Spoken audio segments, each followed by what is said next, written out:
After 4 seasons of Health Matters, we broaden our concept to cover all aspects of what it means to live well.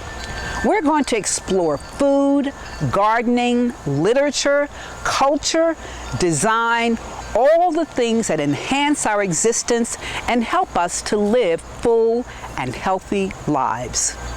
What better place to start this journey than at the Mainline Arts Center? Located in the heart of the Main Line, the center is truly the community's home. Here, people can create, experience, and discover the inherent value of visual art.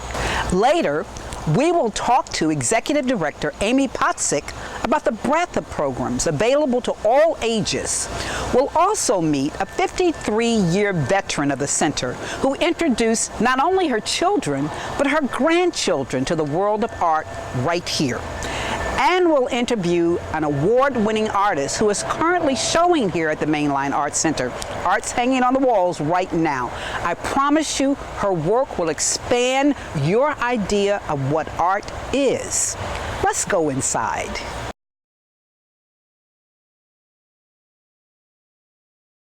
Joining me is Amy Pottsick, Executive Director here at the Mainline Arts Center. Amy, thank you so much for joining us today. Thank you, Pat. It's great to have you. And I have been having so much fun, I have to tell you, walking around, just soaking in the art and really seeing how beautiful this place is. Well, thank you. I'm glad you're having a good experience. You created something very, very special. But I have some very specific questions I want to ask you today, because to create something this special, it takes a lot. So I really want people to appreciate what is happening here so that they can kind of figure out how to lock into it. Exactly. Part of what you're doing. And I know that last year you had more than 16,000 people who took advantage of the programs and more than 80,000 people who attended or participated in events around the community. What is it that draws people into the Mainline Arts Center and makes them want to be a part of it? Well, I think there's a couple things. I mean, one is we have a really welcoming sense of community here. I mean, I think the first thing is you walk in the door and you feel like you belong here. Wow, I felt that. Right? And I feel like that comfort is the first hurdle to get over for folks, whether they're coming into our building or they're interacting with us at a community festival. We're really approachable and really welcoming, so I think that's the first thing. And I think then once you're here, you're impressed with the quality, the variety, and just the amazing things that maybe are a broader definition of art than you expected. That's a key piece, isn't it? Broader definition of art. Exactly. I mean, I think a lot of times people think art is one thing, and then they come in and they see exhibitions like the one we're in the midst of, and they think, these wow. digital moving screens we're talking about here. There's a lot of ways that people can connect, in ways they might not have thought of. And also through a social situation. We have so many folks who meet friends here within the classes or at an art opening, and they become friends and spend time together outside of the art center. So I think that's a big part of it. So you don't have to be a Michelangelo. Absolutely not. To be an artist. That's right. Most artists are not Michelangelo, even though they're amazing. I mean, I think the world has place for all artists. Just like we can all sing and dance, it doesn't mean we're all good at it. Okay. All you have to do is attend a few weddings to know that, right? But you can have fun, and really, art is about enjoyment and experiencing life more deeply and in a more rich way. So it doesn't matter if the end product is always the best. It matters what a great experience you had. So I think we try to provide that kind of environment where whether you're taking a class or you're attending an exhibition, you're coming to a lecture, you feel like you're sort of engaged in something creative, but you don't feel like you have to drive that yourself every time. And I love how you put that it really helps you to appreciate your own life more deeply and make your own life richer. And that really is what art is about. Exactly. Well, who started this whole thing? I mean, what kind of people came together to say that the community needed the Mainline Arts Center? That's right. Well, I think it's interesting because, of course, it was a group of artists. I think what happens is making art can be kind of a solitary pursuit for some people. So a lot of times artists will try to create peer groups together. That's what happened here, is a group of artists came together to support each other and decide decided they wanted to teach classes and share their knowledge. So that's how the Art Center began, and from there it grew. They merged with another art center in the area, and they also used to do pretty much every medium under the sun, and really found not only is this important for adults, which is who they started with, children can really benefit. Artists with disabilities can really benefit. So really, we've been around for 75 years based on that model, and then our accessible art program for artists with disabilities has been around for over 50 years, which is amazing. That is amazing. So that early group of artists and people coming together not only felt it was important for their own artistic community, but also to make it accessible to everyone of every age and ability. So it was very organic growth then. Absolutely. And people from the community, and I love the whole piece about the disabilities, and that's what the Sensory Garden is about. Really speaks to anyone, no matter what level of ability, can participate in art. That's right. I mean, that's really important to us. Our commitment to access is really important to us. Last year we got the 2015 Commitment to Cultural Access from ArtReach, which is an organization in Philadelphia that really tries to ensure that all artists have access, but all appreciators have access. Not just about being an artist here. It's about being creative, whether that's being in our sensory garden, taking a class, meeting an artist and an artist talk. It's really all about fun. I love it. Well, we know that art can change society and influence society. It can even change a person. Give me one example of where you've seen that happen here at the Mainline Art Center. Well, I have to say, we have the most amazing programs. As I said, with our accessible art program, we had a student who was in our accessible art programs for years. She is a person with Down syndrome, and she became a young adult in our classes. And after taking classes with us for a long time, she decided she wanted to volunteer in our summer camp for kids and became a teaching assistant for our youngest campers, for our kindergarten level campers. So what an amazing transformation. Full circle. Exactly, to see how we could make an impact in her life. And then she turns around and makes an impact on others. Exactly. Oh, so I think, love that chain reaction. Make that happen, exactly. So we're lucky to have her. Oh, I love that. And now you. You are an artist in your own right. You have a stable of art that you create, a very accomplished artist. What made you decide to take a leadership role on the administration side? Because that's truly a different set of circumstances and a different animal. You're absolutely right. Well, it's interesting. You know, I'm an artist myself. I do photography and installation art, and that requires a lot of left brain. Okay, so photography, you know, you kind of need left and right brain, and I tend to be a very organized and kind of type A individual. So that all helps to begin with. But what I really saw is I love the artistic process. I also love exhibitions and sharing your art with the public. And so when I started thinking, how do I want to engage with the art world in other ways? In addition to being an artist, I first became a professor. I later became a gallery director. I later worked in nonprofit, sort of helping artists build their careers. And so when this opportunity became available, it really used all the hats I've ever worn in the art world and all combined it into one. So it was a real step-stair process where you sort of added things to yourself, and then when this opportunity opened up, you were ready to walk through the door. Absolutely. I was actually kind of shocked when I saw an opportunity and an organization that would allow me to use my teaching skills, my artistic skills, my administrative, and also in an environment where I felt really comfortable and where I felt like was open to a multiplicity of artistic voices. There was so much potential here. This was a great organization. I thought we could go even further and bring in amazing artists, have amazing classes. So that's where I thought, you know, hopefully they'll have me. And when they did, I thought, what an opportunity. And clearly, they made a great decision. Thank you so much for allowing us to come in and talk to you and to experience the Mainline Art Center. It is indeed an incredible resource. And when we return, I'll introduce you to the artist whose vibrant art is hanging on the walls here, and also introduce you to a 53-year veteran of the Mainline Art Center. So don't go away. Stay here with Living Well.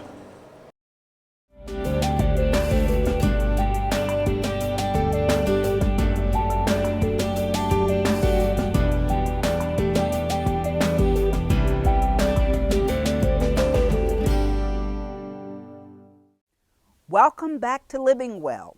As we promised, we're here with the artist Marjan Moghadam, whose art is featured at the Mainline Art Center here. Marjan is an award-winning, pioneering New York City-based artist and animator. Her work is shown both nationally and internationally. Marjan, welcome to Living Well. We, Thank you so much for having me on the show. oh, we've been so excited about it. As throughout the show, your work has been the background for the interviews. So it's been really, really exciting for our audience to see it. So it's a thrill to talk directly to you. The artist exhibit that you've been a part of is called Modern Utopia, and it's a recent exhibit at the Mainline Arts Center, and it presents visions of how we might live in the future using mediums that reflect technology today, which really makes it very dynamic and lively. So, what process do you use to create that kind of art? Well, what I actually do is I use video game technology to create paintings. Literally, it's what I do. I start by modeling or building my figures and characters in virtual worlds. And then I paint everything in these worlds. And I also create all the special effects. And one of the things that I have for the virtual worlds that I create is that I also have my own rules. So something that you might notice in my pieces is gravity may be reversed, 2D flat elements intermingle with 3D deep perspective. And there's a mix of information, text, symbols, and spaces and figures simultaneously. And I also use Hollywood style special effects. On many levels, I'm creating paintings in the post digital art with video game technology and Hollywood filmmaking, special effects, and computer graphics. I did notice all of that. In fact, I was really surprised at how well you were able to mingle all of those elements to create this very lively, very fluid sort of art piece. Computer technology is so pervasive in our world today. Is that what you wanted to do to sort of put it in the context of how we live today? Is that what drove your choice of medium? Well, I've been working with computer graphics technology since 1979 when I was a student at a college where much of the technology was being innovated. So I've had a 30-year history as a computer artist. I've never worked with other Is that media. right? Yeah. So, I mean, I'm technically speaking a pioneer computer artist.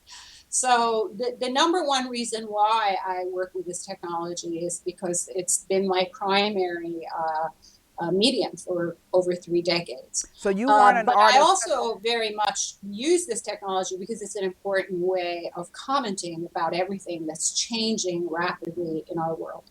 Well, it's interesting you say that because your art clearly conveys a political message. How would you articulate that message in words? I don't have a specific political ideology. I think that as an artist, most of my discourse is more transcendent, and I'm trying to think outside of the box. And for me, I think what I'm doing mostly is bringing in all the grand narratives of our time and our era into my work and speaking to them directly in everything that I do. Let me ask you a question because of my experience. Number one, with my next door neighbor who I talk to all the time, who's 14 years old and is a video game fanatic. Do you find that your work only, I shouldn't say only appeals, but does it cross demographics so that older people who may not be as connected to video technology or computer technology, do you find that they're able to connect with it as well? Well, that was what was so interesting for me with the Mainline Art Center show because it's like it was an art all ages show. So I had a chance to meet, children, teenagers, people in their 20s, 30s, and senior citizens. And one of the things that was surprising to me is how many older people love the work and how much they connected with it. And many of them pointed out that it for them, they appreciated the work because they felt that there was so much depth to it and there was so much, it was so engaging for them. And they were surprised because they said they didn't quite think that computer art or digital art or video games could contain that. I think other people even told me that it had been a really long time that they felt so engaged by contemporary art. Let me ask you one final question. Unlike some large museums, the Mainline Arts Center really is a community focused institution. Why was it important to you to have your art exhibited there? Well, first of all, it was I really was impressed with the pitch that Executive Director Amy Potzek made to me when she first talked to me about the show. I was immediately excited because of the whole concept she had of modern utopias, and the way that she herself was also envisioning a discourse about these greater questions and ideas and themes. And I think your artwork goes a long way to getting that dialogue fired up and getting people to really think about how they contribute to the world and how they manage the world and the resources that we've been so generously given. So thank you so much, Marjan, for sharing this time. I know what a busy artist you are, and we really appreciate your coming to Living Well and sharing with our audience what art really can mean to the community. Stay with us. We'll be right back.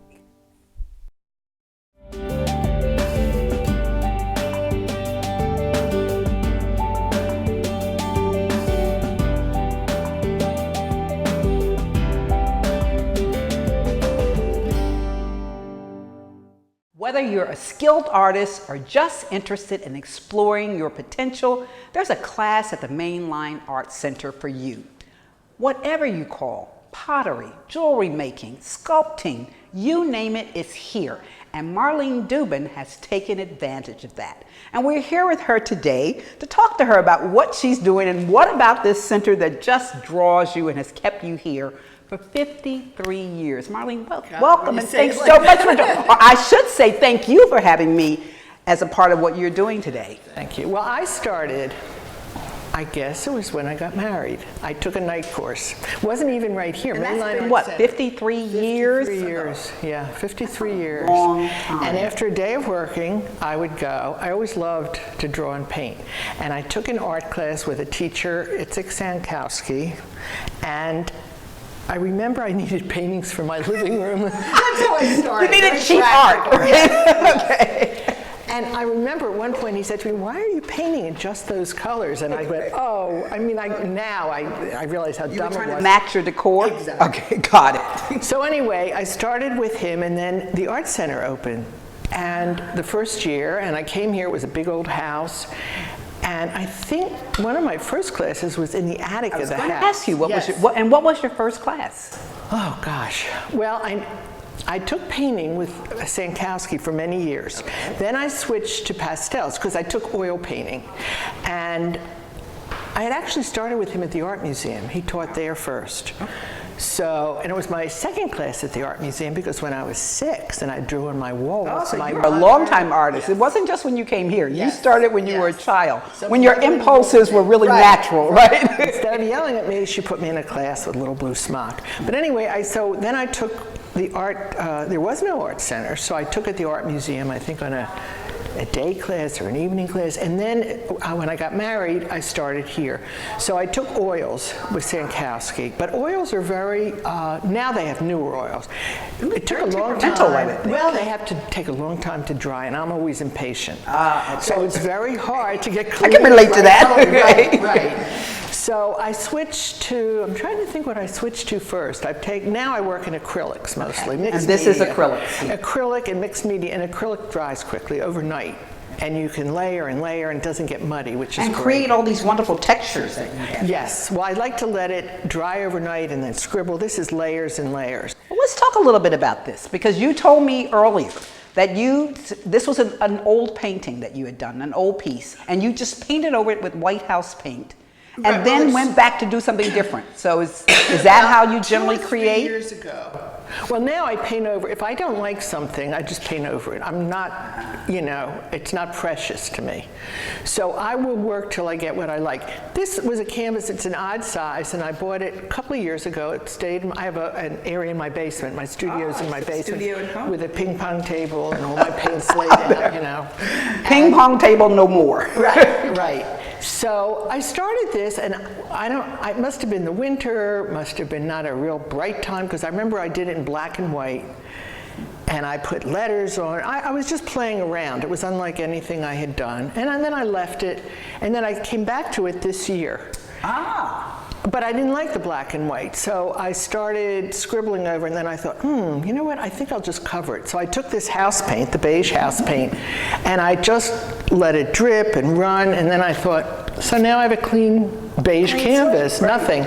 So I didn't like that either. So then I started scraping, so a lot of the underneath came through with a palette knife. So this is a true, but let me ask you this. Yeah. This is a true art process. Now show me how you did that. Right, okay. So I would scrape down like this, okay? And the underlayer. So whatever comes out. Right. Okay. Right. So this was scribbled on under. Then I put scribblings on top. I collage certain things. I save magazine pages or words that I like. This was an So this is a very personal piece then, because you're choosing things that appeal to you, that speak to you. Right. Yeah. And I like to collage pieces into it. This was some sort of a paper that a gift came in a gift bag, and I saved it. I also have, which they might wind up on here. I forgot to bring them today. I pick up metal pieces that I find on the street that are interesting looking. Like I have a crushed spray can that's all rusted. I mean, it's going to be beautiful if I add it to this. Found art. Absolutely. I have, well, this is an odd story. My grandfather had a store on South Street. And on the second floor, they had these giant letters with neon that spelled out H. Klinghoffer Carpets. Okay. The store is no longer. The letters were taken off the building, and the family has them. I use them as sculpture in my garden. Wow. So anyway, it's got metal. A piece of this rusty metal fell off, and it might wind up on here. I might sew it on, or well, now let me ask you this. Speaking of your family, you were talking about the letters from your family store. You brought your children here. And your grandchildren. My grandchildren. Who had time when you had children, you know? So, but when I have the grandchildren, they had a class for mommy and me. So I got my friends and we brought our grandchildren. So the first grandchild is now 19. She came for 2 years and we made wonderful things here. First of all, with some time with grandmom. We made things like coffee filter flowers. They would paint the coffee filters. Yeah, we'd dry them on the window, and then they would twist them with pipe cleaners and make a little bouquet. Well, I saved everything they made, and when they graduated from grammar school, each child got a bouquet of the flowers they made when they were 2. I love that. So then we continued on, but 2 of them, one won a high school portrait contest. So the art really made an impact on their lives. Yeah. Well, let me ask one's a photographer now, yeah. Well, let me ask you this final question. What is it about this place that makes it so special? It's the whole spirit. It's like, well, first of all, it's going to sound trite, but we're like a family. We at my class, which is the painting seminar with Francine Shore, we've been painting together for maybe 14 years. I mean, once you find a teacher you love, and I've taken with 5 different teachers here, and they've all become family to me. I mean, it's not just art. I mean, we support one another in our lives and anything we do. We show together. So you we become, call you're each right, other. it's a family. We get together. It's wonderful. Marlene, thank you so much for showing us what you do here at the Mainline Art Center. It just really shows us that art is for everyone.